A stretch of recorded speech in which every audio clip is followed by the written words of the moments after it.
अस्सलामुअलैकुम। ये 2.2 एक्सरसाइज हम करने जा रहे हैं। क्वेश्चन इज, फर्स्ट क्वेश्चन है, check whether log x 7 minus log of 7 minus x to the base x is defined for x equal to 0। x equal to 0 अगर हम पुट कर दें इसमें तो क्या ये डिफाइंड आंसर होगा? तो इसका आंसर वो पूछ रहे हैं ना कि डिफाइंड होगा कि नहीं, तो उसको सबसे पहले सपोज कर दें y। अब y का आंसर हम देखेंगे, अगर अनडिफाइंड आता है तो इट मीन्स कि आपके क्वेश्चन जो भी गिवन है वो अनडिफाइंड होगा at x is equal to 0। अब दूसरा प्रॉब्लम ये आ रहा है कि जब आप x को 0 पुट करते हैं ना, तो ये आपके पास टेक्निक बेस 0 के साथ डीलिंग करने की नहीं है। जब बेस 10 के अलावा कोई और हो और आपने उसको सिंप्लीफाई करना हो तो आप हमेशा उसको एक्सपोनेंशियल फॉर्म में कर देते हैं। अगर एक्सपोनेंशियल फॉर्म में नहीं करे तो सिंप्लीफिकेशन करें। इसमें तो वैल्यू निकालनी है ना, y is equal to something something. जब सिंप्लीफिकेशन करनी हो किसी भी बेस में, जो लॉग की बेस होती है, अगर वो 10 के अलावा कोई नंबर हो तो आप उस पर लॉज ऑफ लॉगरिथम लगा के उसे बेस 10 में कन्वर्ट करते हैं। ठीक, अब इस पे लॉ तो नहीं लगेगा क्योंकि इसमें तो इवैल्यूएशन करनी है। इवैल्यूएशन में आपने सीधा एक्सपोनेंशियल फॉर्म में कर देना होता है अपनी लॉग की इक्वेशन को, अगर उसकी बेस 10 ना हो, अदरवाइज़ वो सॉल्व हो जाती है विद कैलकुलेटर और विद टेबल्स जो आपकी बुक में गिवन है। एक्सपोनेंशियल फॉर्म में ये 0 हम ऊपर लिखते हैं, सबसे बेस सबसे पहले लिखते हैं, फिर पावर में इक्वल टू के उस तरफ कुछ भी नंबर हो, इस तरफ हो या उस तरफ हो, कोई भी वेरिएबल हमने सपोज किया हो उसको पावर में लिखते हैं, इज़ इक्वल टू, और ये 7 लिखते हैं।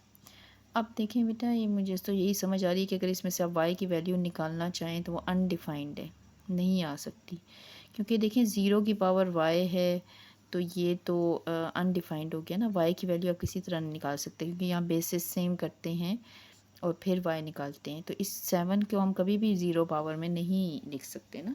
0 पावर एनीथिंग इज़ 0, तो वो 7 कभी भी नहीं आ सकता। तो इट मीन्स कि अनडिफाइंड हो गया है, ये फंक्शन अनडिफाइंड है। Function is undefined at x equal to 0। ये आपका कंप्लीट हो गया क्वेश्चन।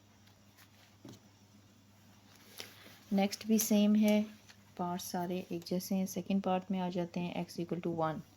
अब आप let y is equal to log of 1 7 minus 1, x को 1 पुट कर दिया, इसको y सपोज कर दिया। अब y is equal to log to the base 1 ज़रूर लिखते हैं बेटा।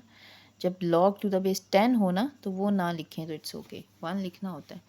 अब y का आंसर हम निकालने जा रहे हैं। अब y का आंसर निकालने के लिए इसे एक्सपोनेंशियल फॉर्म में करते हैं। 1 बेस पहले लिखेंगे, ऊपर power y is equal to 6। अच्छा, 6 को कभी भी आप 1 की बेस में नहीं लिख सकते। 1 की पावर कुछ भी आ जाए तो वो आंसर 1 आएगा ना। कोई भी आप पावर ले लें, नेगेटिव पावर भी हो या फिर पॉजिटिव पावर हो या ज़ीरो हो इवन 1 के ऊपर, तो उस वो हमेशा 1 ही रहेगा। 1 पावर 0 इज़ ऑल्सो 1, क्योंकि किसी भी नंबर की पावर, ये छोटी छोटी चीज़ें जो आप साथ नोट करते जाएं, किसी भी नंबर की पावर को अगर हम 0 लेते हैं दैट इज़ इक्वल टू 1। ठीक है, तो फिर आपका ये जो इट मीन्स कि 6 कभी भी 1 नहीं बन सकता। जब ये बेसिस सेम नहीं होंगे तो y की वैल्यू नहीं आ सकती। तो आप लिखेंगे function is therefore function is undefined at x equal to 1। ये कंप्लीट हो गया आपका सेकेंड पार्ट।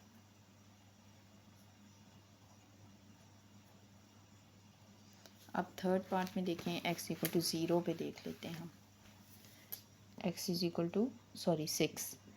अब यही let y is equal to log x 7 minus x, आप x की जगह वैल्यू पुट कर दें, लॉग 6 7 माइनस 6 दैट इज़ 1।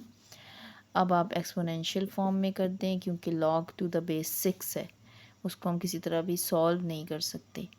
अब आप एक्सपोनेंशियल फॉर्म में करेंगे तो बेस सबसे पहले आएगी, फिर ऊपर power y is equal to 1। ठीक, अब 1 की कोई भी आप पावर ले लें, यानी कि उसको 6 नहीं बना सकते आप। आपको अगर 1 चाहिए ना तो 6 पावर 0 जी 6 पावर 0 1 होता है, तो 6 पावर 0 कर लेते हैं। ठीक है, देखिए हमने बेसिस सेम बनानी होती हैं, तो 6 पावर 0 इज़ 1, तो ये हमारा फिर हो गया, क्योंकि मैंने अभी आपको बताया किसी भी नंबर की power 0, any number power 0 is equal to 1, तो हम इसको 6 पावर 0 लिख सकते हैं 1 को। तो अब देखें ये सेम हो गए हैं basis, so therefore y is equal to 0। फिर आप लिखेंगे function is defined at x equal to 6। ठीक हो गया। अब x greater than equal to 7। ठीक,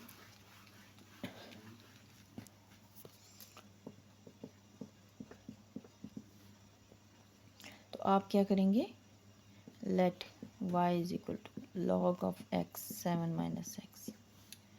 अब x greater than equal to 7 equal भी हो सकता है 7 के, ग्रेटर भी हो सकता है, तो मैं x इक्वल टू 8 लेके देखना चाह रही हूँ इसमें।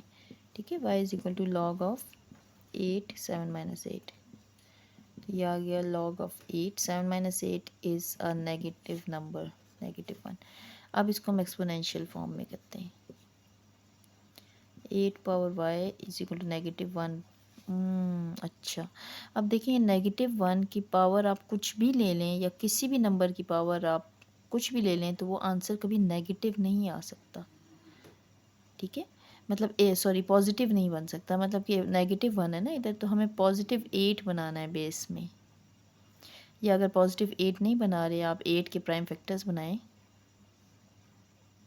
2 की पावर 3, तो 2 power 3 y is equal to -1। Prime factors बना लिया करें ताकि बेसिस हम उससे ज़्यादा सिंप्लीफाई हो जाती है ना जब आप प्राइम फैक्टर बनाते हैं। अब आप चेक करें अगर, तो इन दोनों की जो बेसिस हैं वो सेम नहीं हो सकती किसी भी तरह। कोई ऐसा नंबर नहीं है कि 2 की पावर अगर मैं -1 भी ले लेती हूँ ना, नेगेटिव पावर भी ले लेती हूँ 2 की, यानी ये 2 की पावर में मुझे लिखना पड़ेगा, तभी वो बेसिस सेम होंगी और फिर पावर्स को हम इक्वेट कर सकते हैं और आंसर आएगा। अब 2 की पावर -1 आप फर्स्ट के ले लें तो इट मीन्स 1/2। ऐसे होगा ना, 1/2 पावर, 2 की पावर -2 लें तो 1/2 स्क्वायर, तो वो भी कभी भी नेगेटिव नंबर नहीं आता। ठीक है, किसी भी नंबर की पावर भी नेगेटिव हो ना तो वो नेगेटिव नंबर नहीं हो सकता। तो इट मीन्स ये पॉजिटिव नंबर कभी भी नेगेटिव नंबर के इक्वल हो ही नहीं सकता। तो इससे y की वैल्यू निकाली ही नहीं जा सकती, बेसिस सेम कर ही नहीं सकते हम। तो आप लिखेंगे देयरफॉर फंक्शन इज अनडिफाइंड